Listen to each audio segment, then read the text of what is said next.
मंजिलें लाख कठिन आए गुजर जाऊंगा, हौसला हार कर बैठा तो मर जाऊंगा। और लाख रोके ये अंधेरे मेरा रास्ता, लेकिन जिधर जाऊंगा रोशनी ले जाऊंगा।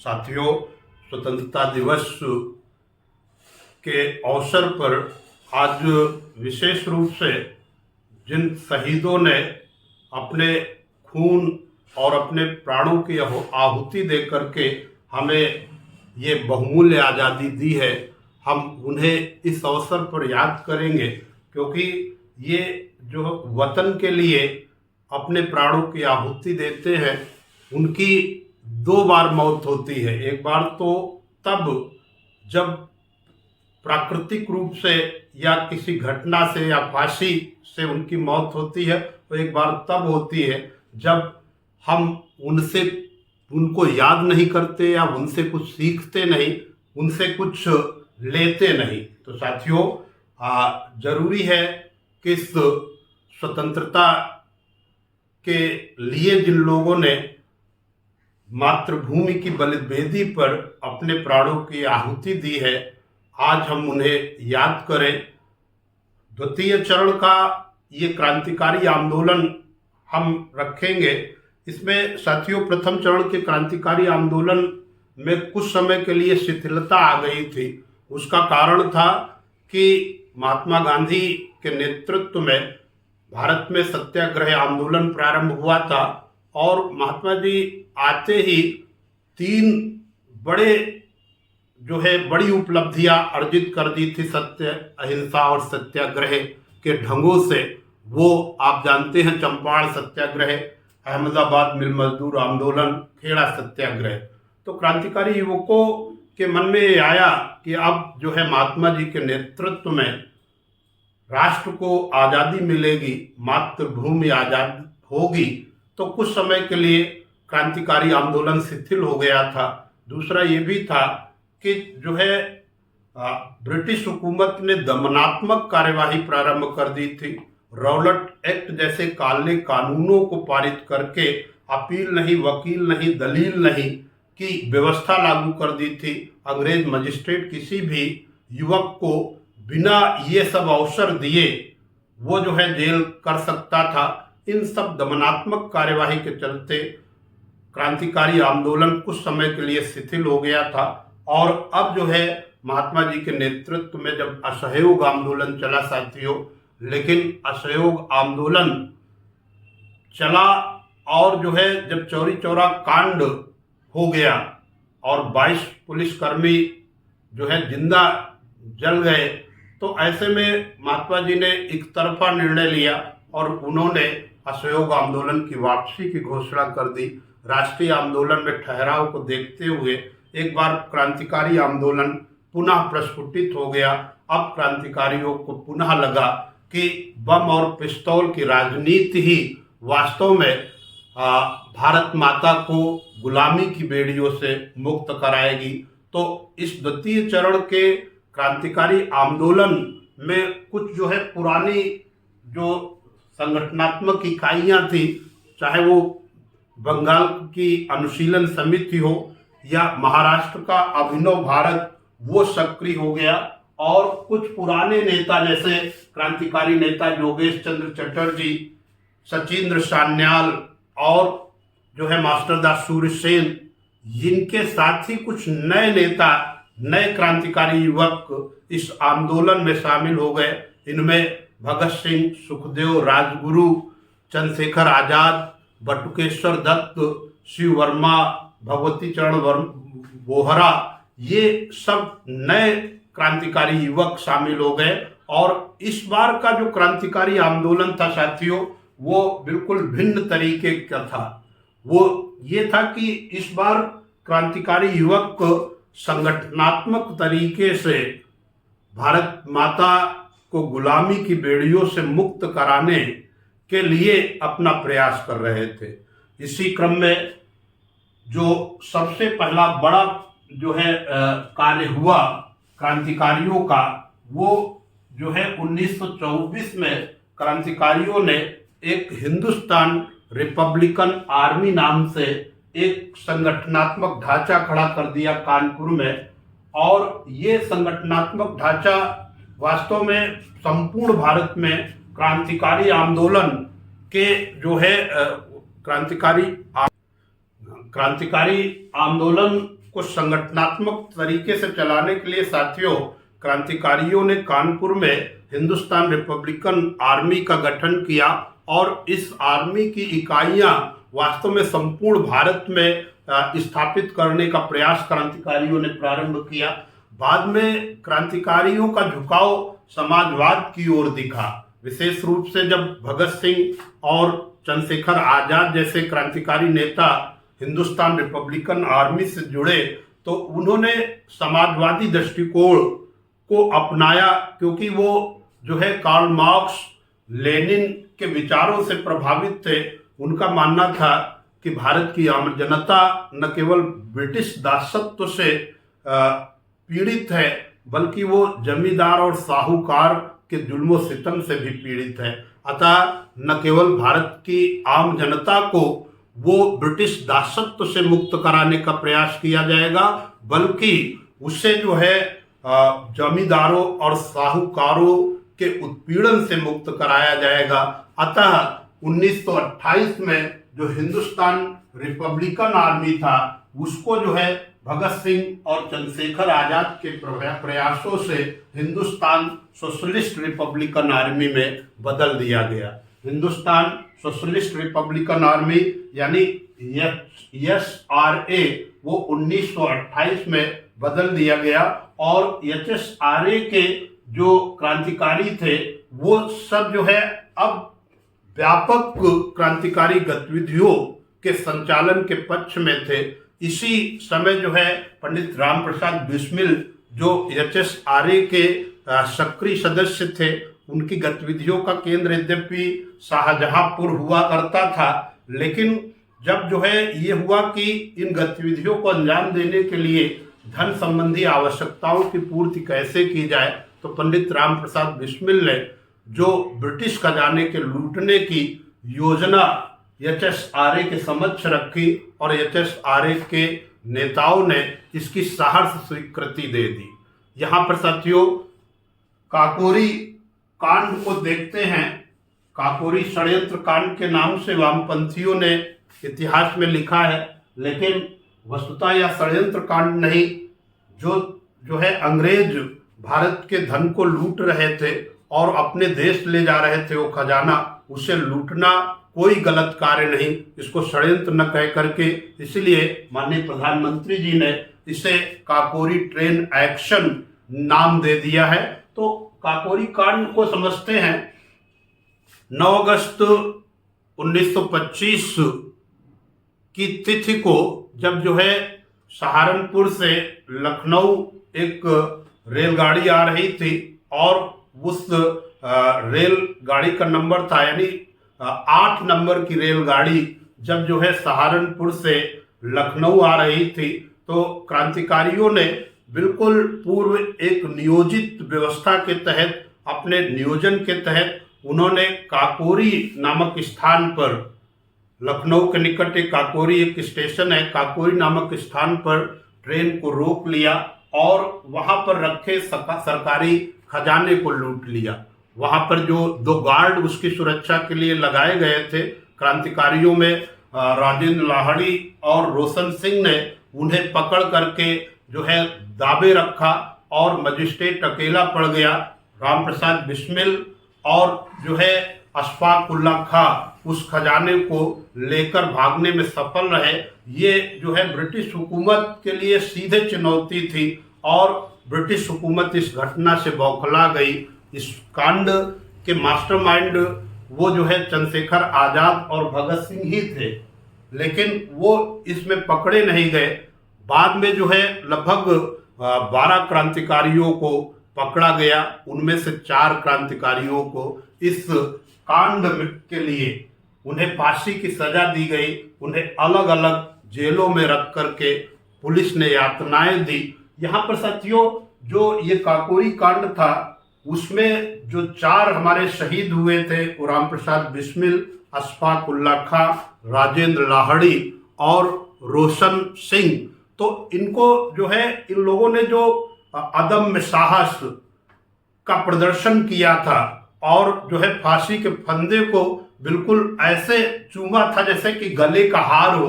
तो ये जो है, ये बात पूरे देश में प्रचारित हो रही थी और हर भारतीय युवक वो जो है इस क्रांतिकारी आंदोलन का हिस्सा बनने के लिए आतुर था, अधीर था। यहाँ पर साथियों अलग अलग जेलों में रखा गया था। रामप्रसाद बिस्मिल, पंडित रामप्रसाद बिस्मिल को लेते हैं सर्वप्रथम। रामप्रसाद बिस्मिल को गोरखपुर जेल में रखा गया था और उन पर वहाँ पर मुकदमा चला। मुकदमे के जो है द्वारा उनको मृत्युदंड ब्रिटिश हुकूमत ने दे दिया। ब्रिटिश हुकूमत ने जब उन्हें मृत्युदंड दिया और जब जो है वो एक मुखबिर, एक भारतीय मुखबिर के ही निशानदेही पर वो पकड़े गए थे और उन्होंने पकड़ने के उपरांत में कहा था कि जिसे मैंने गले का हार समझकर जो है अपना मित्र माना, वही जो है सर्प निकला और मुझे डस लिया। तो वो जो है रामप्रसाद बिस्मिल कवि भी थे और वो कविताएं लिखा करते थे, विद्वान व्यक्ति थे। उन्होंने अपनी आत्मकथा लिखी है, साथ में एक पुस्तक लिखी है काकोरी के शहीद। और साथियों मैं बता दूं, उन्हें 19 दिसंबर 1929 को फांसी की सजा हुई थी। 19 दिसंबर 1929 को फांसी की सजा हुई थी और फांसी की सजा के 2 दिन पूर्व उन्होंने 17 दिसंबर को अपनी आत्मकथा पूरी की थी। और वो आत्मकथा को उन्होंने जेल से, एक कानपुर के ही क्रांतिकारी थे शिव वर्मा, उन्होंने गोरखपुर जेल से वो जो है अपनी आत्मकथा वो दे दी थी शिव वर्मा को, जिसे शीघ्र ही क्रांतिकारियों ने प्रकाशित कर दिया था। लेकिन वो जो है ब्रिटिश हुकूमत ने उनकी आत्मकथा के प्रकाशन पर और प्रकाशित प्रतियों के वितरण पर प्रतिबंध लगा दिया था। साथियों जब जो है रामप्रसाद बिस्मिल को फांसी की सजा दी गई थी तो 2 दिन पूर्व उनकी माँ को जो है रामप्रसाद बिस्मिल से भेंट करने का अवसर दिया था और माँ ने बड़े साहस से पंडित रामप्रसाद बिस्मिल से कहा था कि बेटा, फांसी के फंदे तक पहुँचने में अगर आपके पैर लड़खड़ा गए तो मैं नहीं मानूंगा कि मेरा बेटा वीर सपूत है। इसलिए मृत्यु से बिल्कुल भयातुर नहीं होना। और उन्हें जो है प्रेरित किया था और कहा जाता है कि जब 19 दिसंबर 1929 को उन्हें फांसी के तख्त तक ले जाया गया गोरखपुर जेल में, तो कहीं भी कोई भय नहीं था, बल्कि वो जो है अपना एक स्वरचित गीत गाते हुए आगे बढ़ रहे थे कि सरफरोशी की तमन्ना अब हमारे दिल में है और देखना है जोर कितना बाजुए कातिल में है और वक्त आने पर बता देंगे तुझे आयास्मा, हम अभी से क्या बताएं क्या हमारे दिल में है। तख्त पर खड़े हुए और उन्होंने फांसी के फंदे को चूमा और जो है जोर से उन्होंने इंकलाब जिंदाबाद वंदे मातरम का नारा बुलंद किया, जिसकी आवाज़ जो है जेल के बाहर तक गई। और जब जो है फांसी की सजा हो गई तो रामप्रसाद बिस्मिल के पार्थिव शरीर को गोरखपुर के लोगों ने उनकी अंतिम यात्रा में दसियों लाख लोग चल रहे थे और जो है जब वो उनको जो है उनकी चिता लगाई गई तो हर आदमी जो है उनकी चिता की भस्म को अपने माथे से लगा रहा था। वो जो है लोग उनकी चिता की भस्म को लेकर के वो ताबीज बनवा रहे थे, कोई वो जो है चिता की भस्म को लेकर के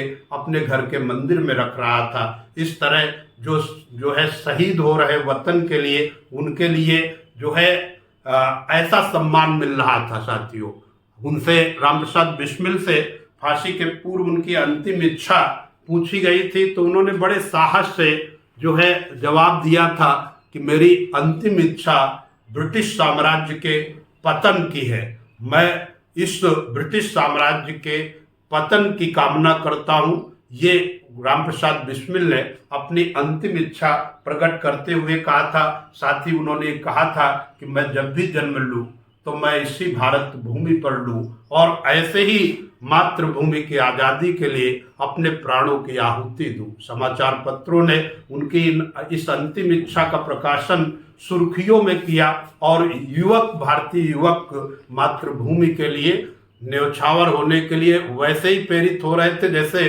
किसी बारात में अगवानी में आजकल का नृत्य होता, वैसे वो जो है दीवाने हो गए थे। वो जो है एक ऐसा भी दौर देश ने देखा है। साथियों आगे बढ़ते हैं। अशफाक उल्लाह खां जो राम प्रसाद बिस्मिल के एक अच्छे मित्र थे और शाहजहांपुर भी उनका केंद्र होता था। तो अशफाक उल्लाह खां कह देना कि जो है आराम से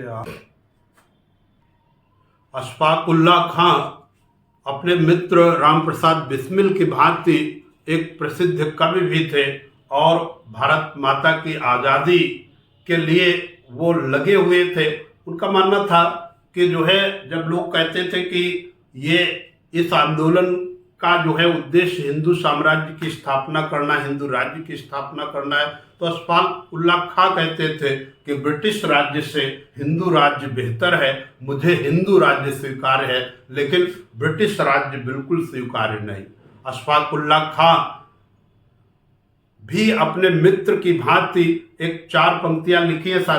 देखिए इसे कि शहीदों की मजारों पर लगेंगे हर बरस मेले, वतन पर मरने वालों का यही बाकी निशा होगा, बहुत ही जल्द टूटेगी ये गुलामी की जंजीरें, बहुत ही जल्द टूटेंगी ये गुलामी की जंजीरें, किसी दिन देखना आज़ाद ये हिंदुस्तान होगा।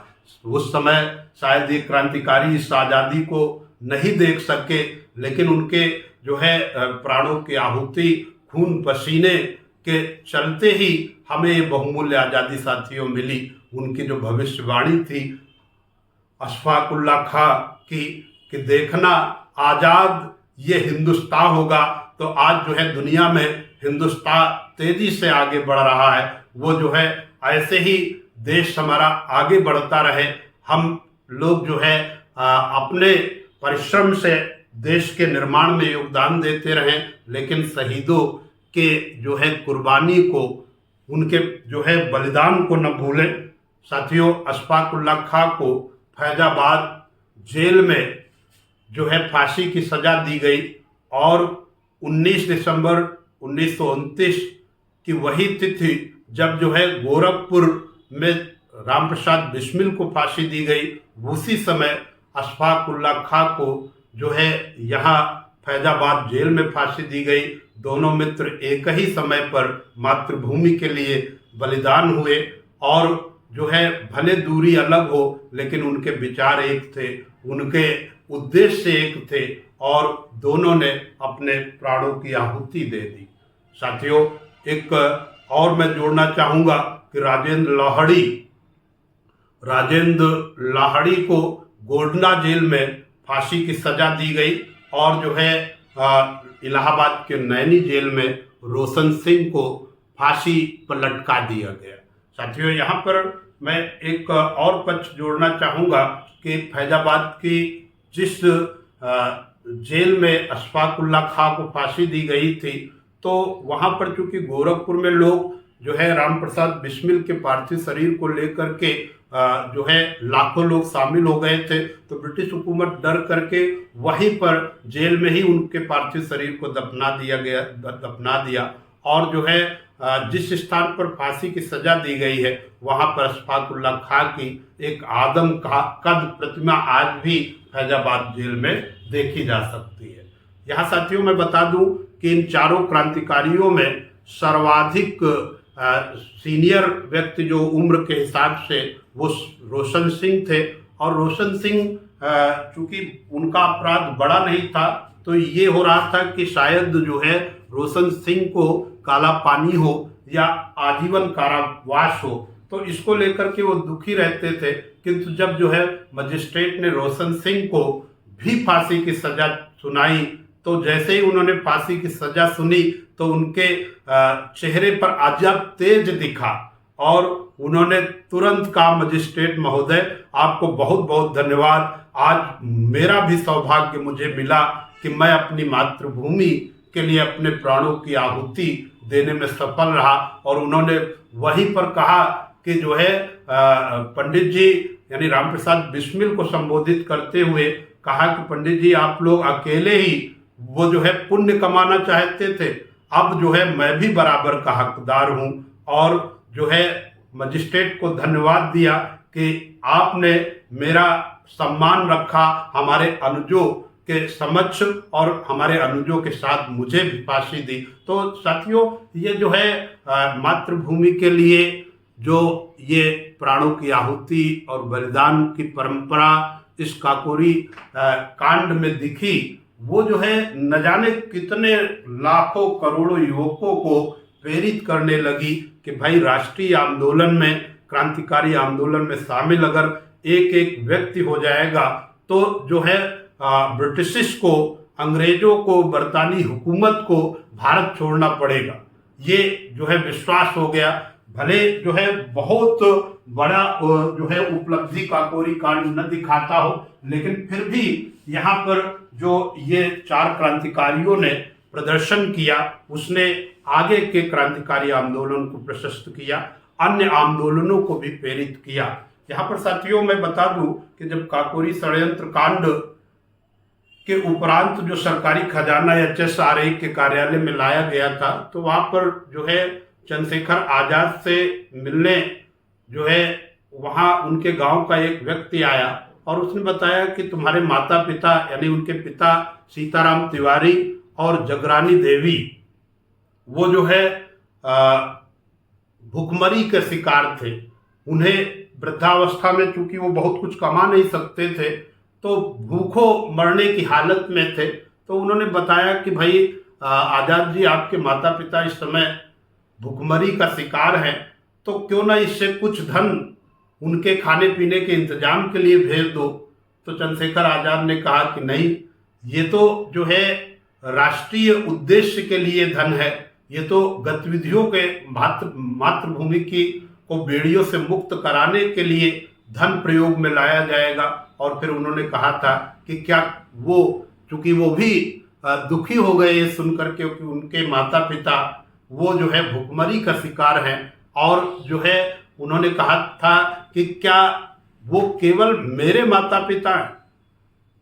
तो ऐसे में वो जो प्रश्न है वो जरूर ये दिखाता था कि भाई ये जो क्रांतिकारी अपना सर्वस्व देने के लिए कार्य कर रहे थे, जो हमारे कल के लिए अपना आज कुर्बान कर रहे थे, तो उस समय भी कुछ भारतीय ऐसे जरूर रहे होंगे जो उनके माता पिता का भी सम्मान नहीं कर सके। साथियों आगे बढ़ते हैं, लाहौर षड्यंत्र कांड की ओर बढ़ते हैं। यहाँ पर साथियों ये घटना जो है साइमन कमीशन से जोड़ करके देखिए। साइमन कमीशन का गठन दिसंबर 1928 में हुआ था, और ये जो है साइमन कमीशन का गठन नवंबर 1928 में हुआ।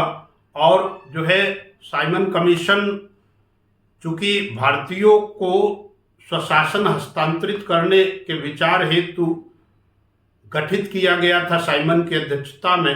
ये 7 सदस्यीय आयोग था और इसमें किसी भी जब भारतीयों को शामिल नहीं किया गया और भारतीयों के स्वशासन हस्तांतरण के पर विचार करना था, तो इसको लेकर के जहां जहां साइमन कमीशन जा रहा था, नवंबर 1927 में गठित तो साइमन कमीशन जब फरवरी 1928 में आया तो जहां जहां जा रहा था वहां वहां पर इसका व्यापक विरोध प्रदर्शन हो रहा था।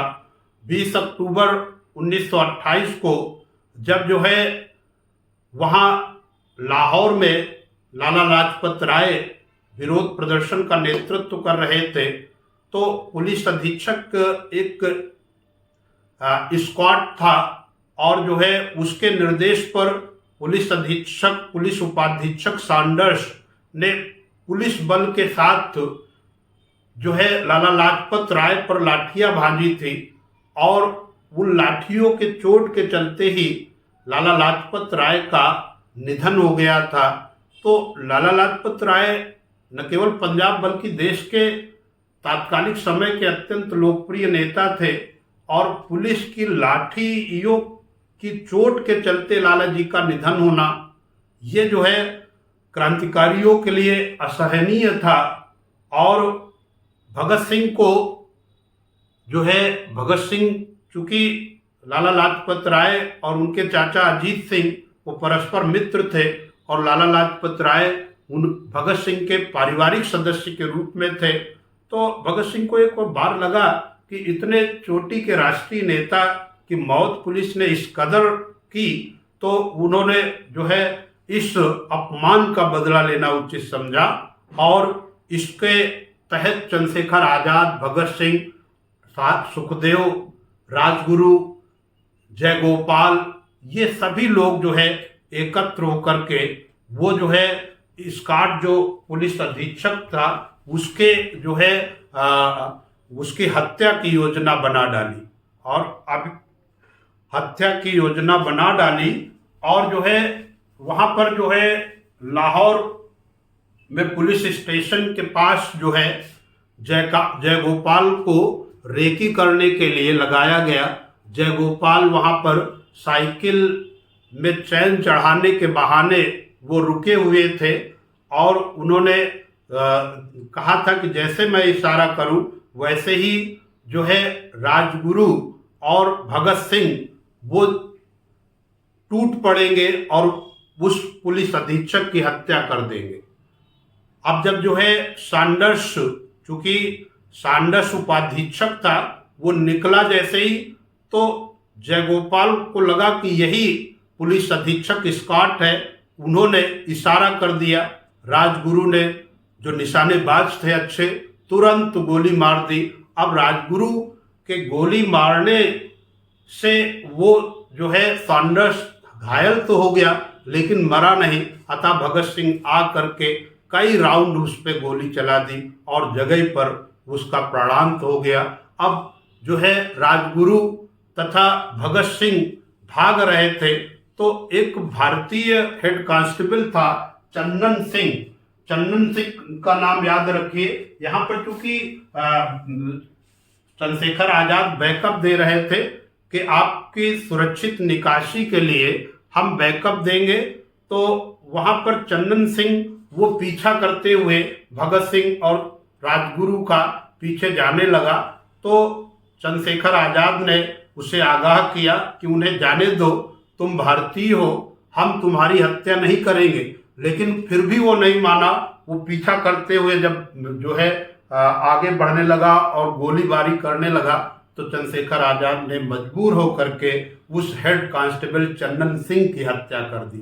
और अब जो है ये चूंकि साथियों मैं यहाँ पर एक बात तो रखना चाहूंगा, जो पुलिस उपाधीक्षक सैंडर्स था वो जो है इस मतलब लाला लाजपत राय पर लाठियां चलाने में वो भी शामिल था। तो क्रांतिकारियों को कोई दुख नहीं था कि वो मारा गया। वो जो है एक पक्ष यहाँ पर और विशेष रूप से मैं जोड़ना चाहूंगा कि जो सैंडर्स था वो उस समय के गवर्नर जनरल यानी वायसराय का वो जो है दामाद था, यानी वायसराय की पुत्री सैंडर्स को ब्याही हुई थी और सैंडर्स की हत्या हो जाने पर समझ लो पूरा जो ब्रिटिश साम्राज्य था वो पूरा हिल गया। वायसराय को भी लगा कि जो है ये क्रांतिकारियों ने तो बड़ी चुनौती दे दी, अतः तुरंत जो है लाहौर को सीज कर दिया गया कि कोई निकलने न पाए। अब जो है किस तरीके से भगत सिंह और चंद्रशेखर आजाद बचे इसकी योजना पर विचार होने लगा और ऐसे में एक अमेरिकन अंग्रेज के वेश में वो जो है भगत सिंह ने अपने जो है पगड़ी हटा दी, बाल और जो है दाढ़ी वाड़ी क्लीन शेव हो करके वो एक क्रांतिकारियों का सहयोग करने वाली दुर्गा भाभी वो जो है उनकी पत्नी के रूप में वो और उनके बच्चे जो है उनके बच्चे भगत सिंह के बच्चों के रूप में शामिल हुए।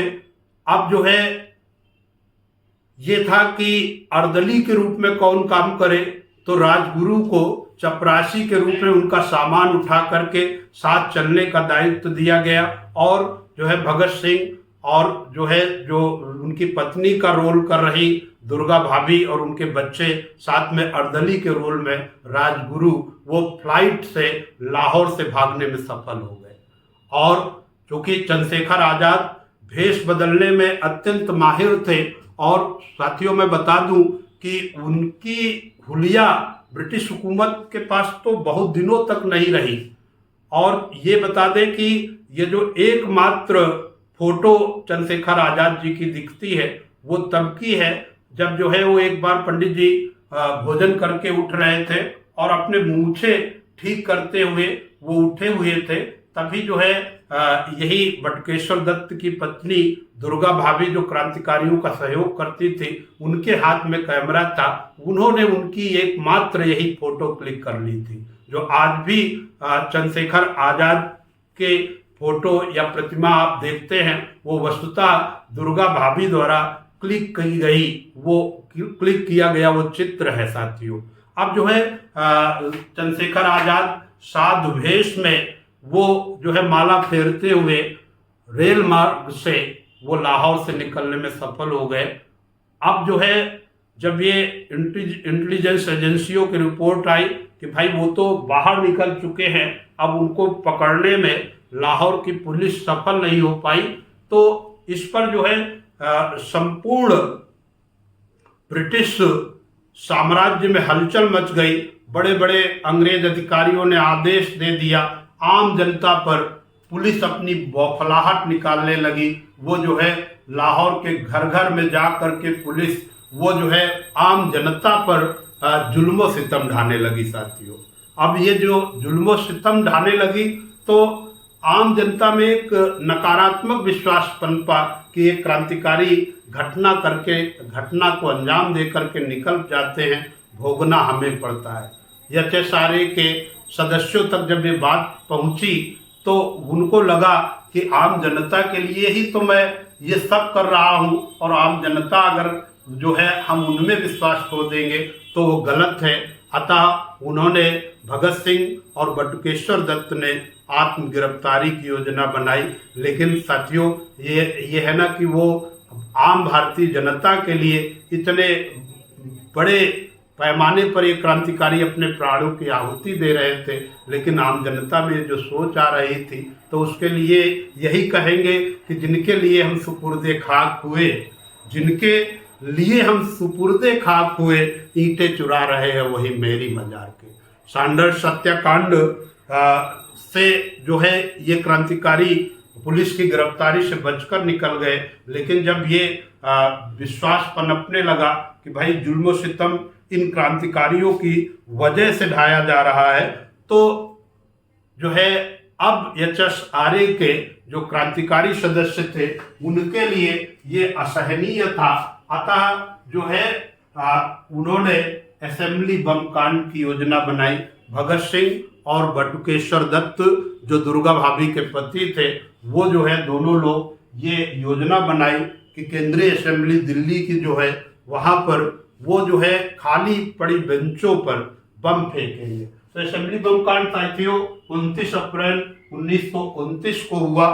वो जो है इस बम कांड में भगत सिंह और बटुकेश्वर दत्त की योजना किसी को मारने की नहीं थी। उन्होंने खाली पड़ी बेंचों पर बम फेंका और जो है कुछ पत्र फेंके जिसमें लिखा था साम्राज्यवाद का नाश हो, क्रांति अमर रहे, और साथ में यह लिखा था कि बहरों को सुनाने के लिए अधिक कोलाहल की आवश्यकता पड़ती है।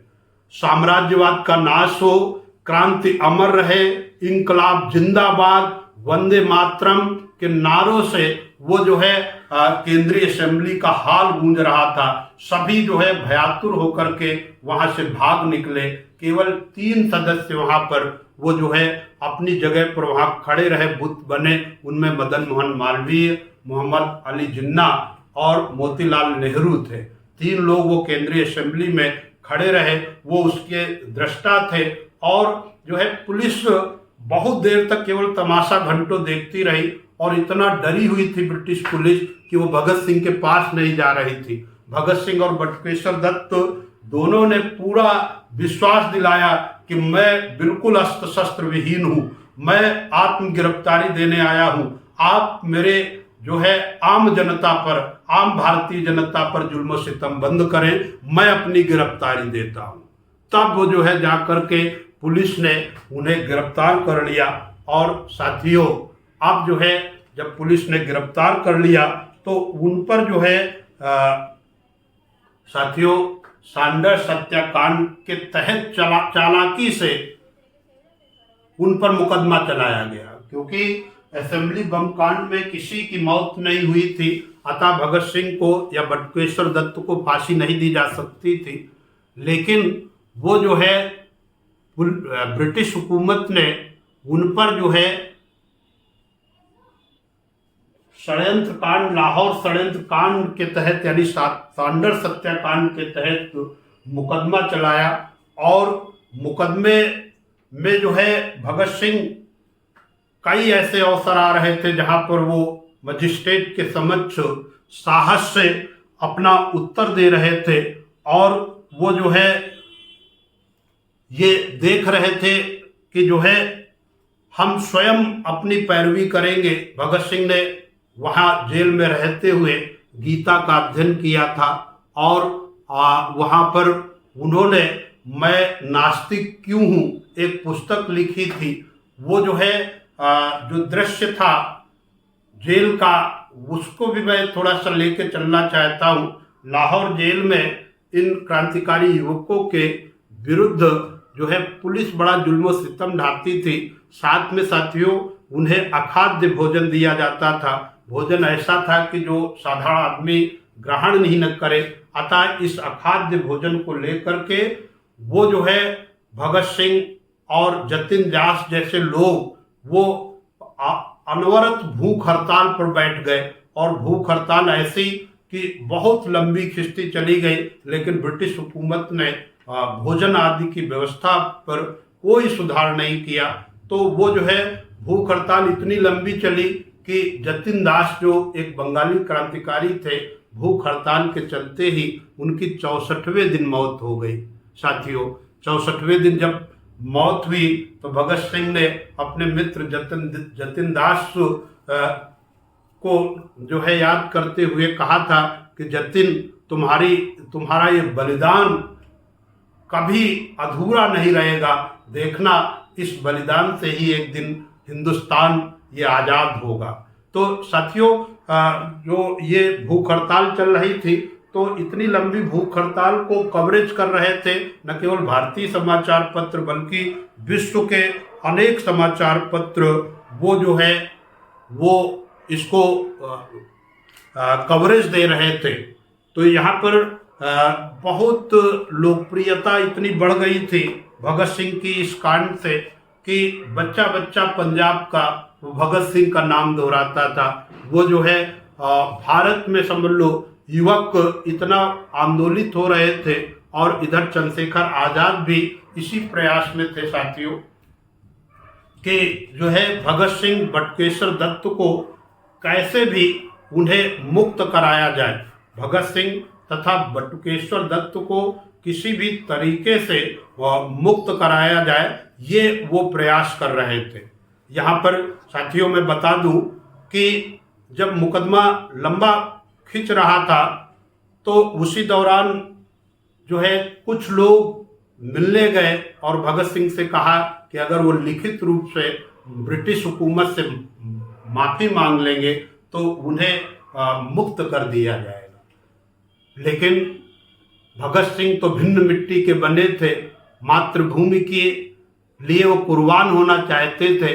उन्होंने इस प्रस्ताव को स्वीकार नहीं किया और कहा कि जब एक भगत वो मातृभूमि की बलिवेदी पर कुर्बान होगा तो लाखों भगत खड़े होंगे और एक दिन मातृभूमि हमारी आज़ाद होगी। तो इस तरीके से कुर्बानी देने का जो है वो कार्य हुआ।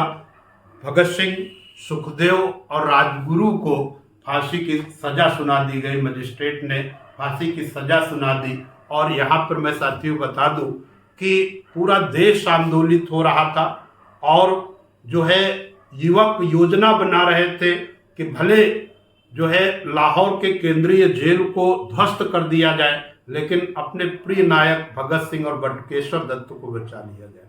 लाखों की संख्या में बंगाल से या महाराष्ट्र से युवक वो पंजाब की ओर जा रहे थे कि हमें अपने नायक को बचाना है। अब जो है ब्रिटिश इंटेलिजेंस एजेंसी ने ये जो है सूचना दे दी कि यदि भगत सिंह को चूंकि समय दिया गया था दिन में, उन्हें सुबह प्रातः 7:33 पर फांसी का समय मुकर्रर किया गया था 24 मार्च 1931 को, लेकिन जब इंटेलिजेंस एजेंसियों ने सूचना दी कि यदि भगत सिंह को समय रहते फांसी नहीं दी गई तो रात्रि में युवक धावा बोल सकते हैं और वो छुड़ा सकते हैं भगत सिंह को। अतः जो है वो 12 घंटे पूर्व ही 7:33 सायंकाल 23 मार्च 1931 को उन्हें फांसी की सजा दी गई।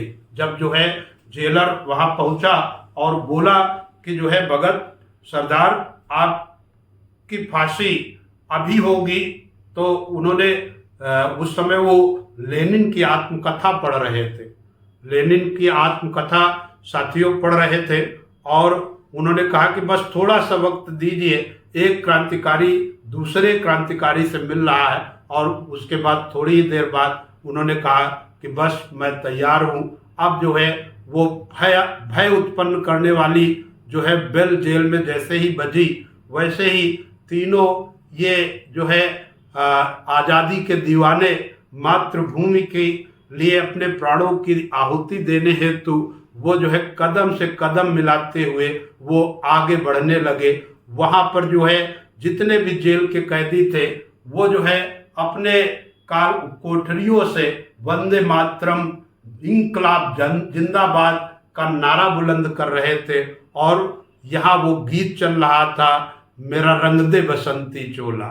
इस तरीके से वो तीनों जो है युवक वो कदम से कदम मिलाते हुए ऐसे जैसे कहीं वो जो है बारात में शामिल होने जा रहे हो, कहीं कोई भय नहीं, बिल्कुल निर्भय हो करके वो कदम से कदम मिलाते हुए आगे बढ़ रहे थे। तीनों वो एक दूसरे से गले मिले और तुरंत वो जो है फांसी के फंदे के पास पहुंचे, तख्त पर खड़े हुए, उन्हें काला कपड़ा उड़ाया गया और फांसी का फंदा डाल दिया गया।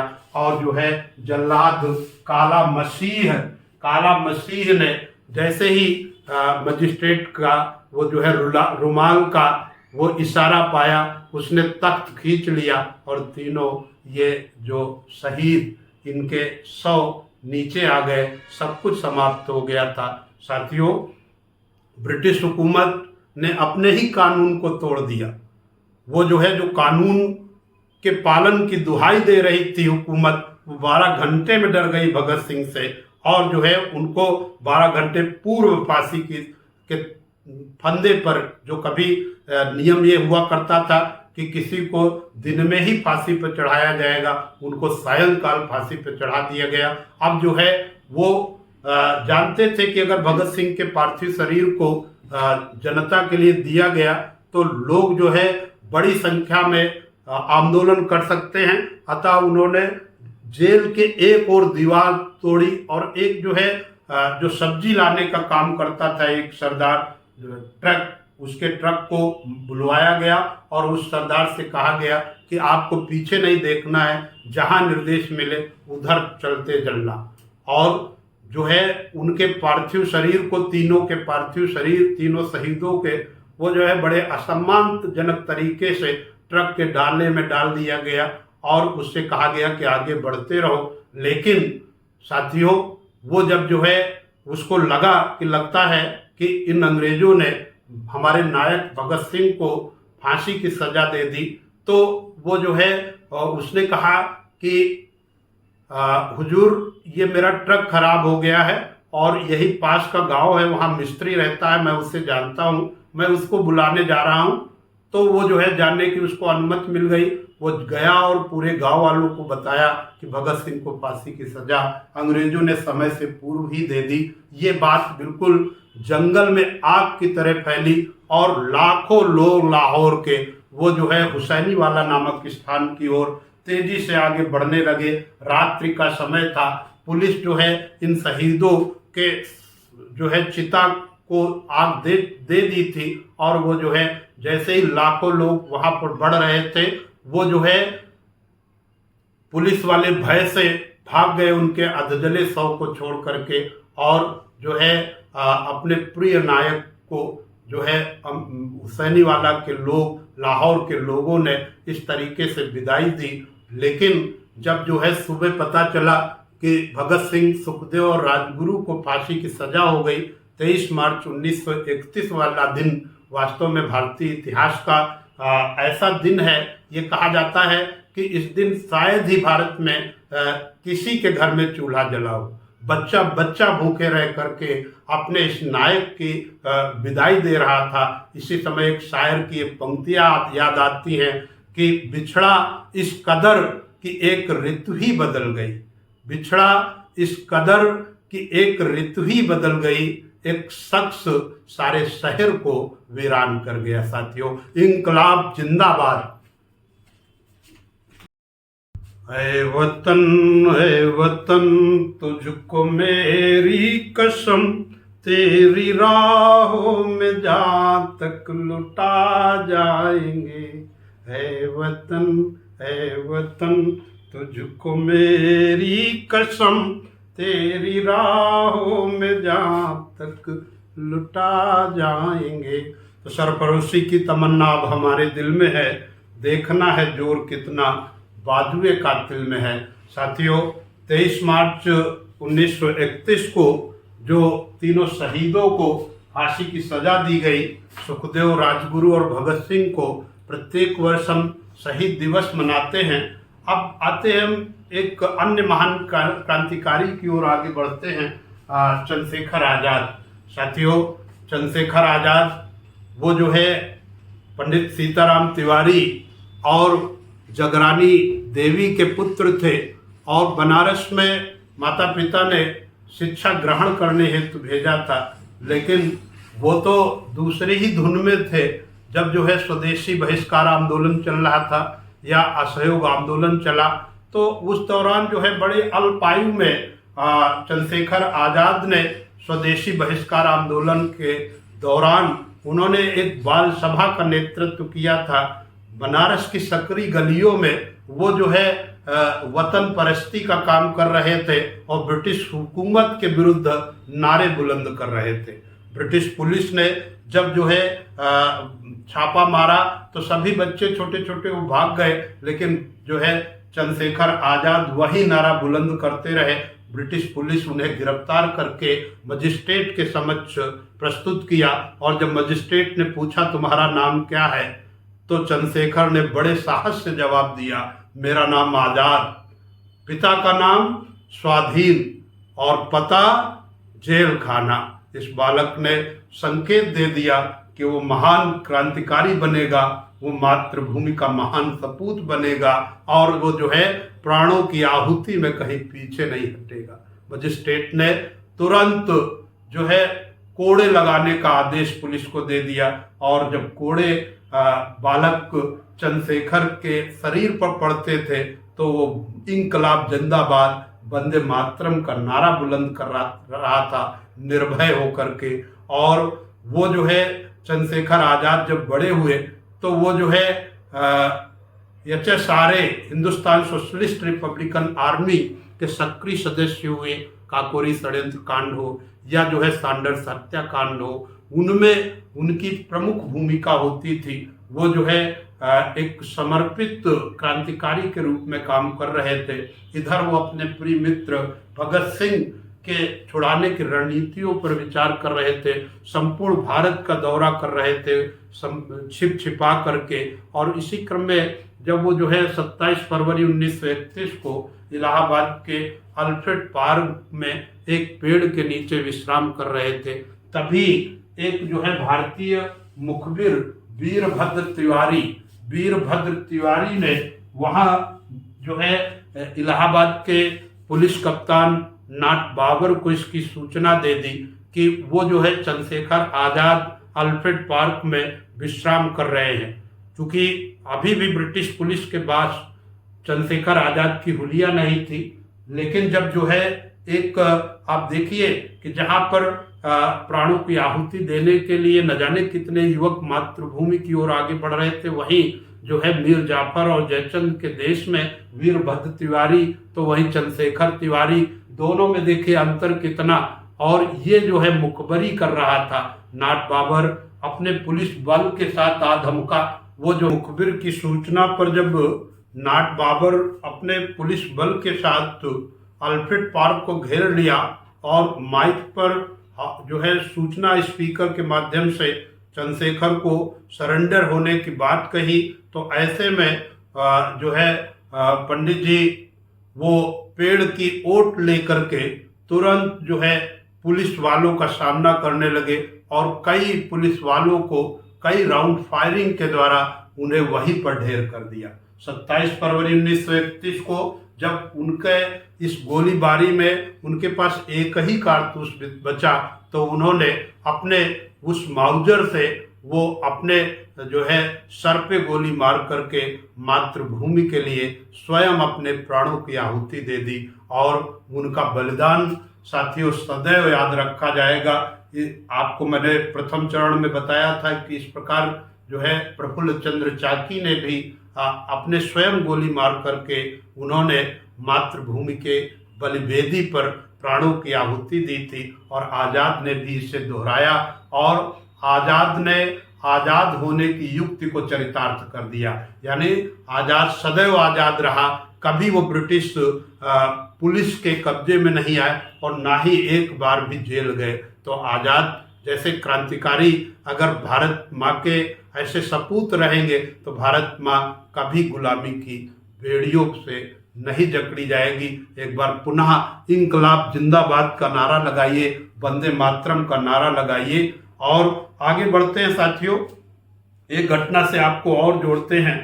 यहाँ पर जो है एक चटगांव शास्त्रागार की लूट बहुत प्रसिद्ध है और ये जो है एक शिक्षक थे जो न केवल बच्चों को तालीम देने का काम करते थे, बल्कि उनका काम ये भी था कि मातृभूमि को कैसे आजाद कराया जाए, विदेशी बेड़ियों से मुक्त कैसे कराया जाए।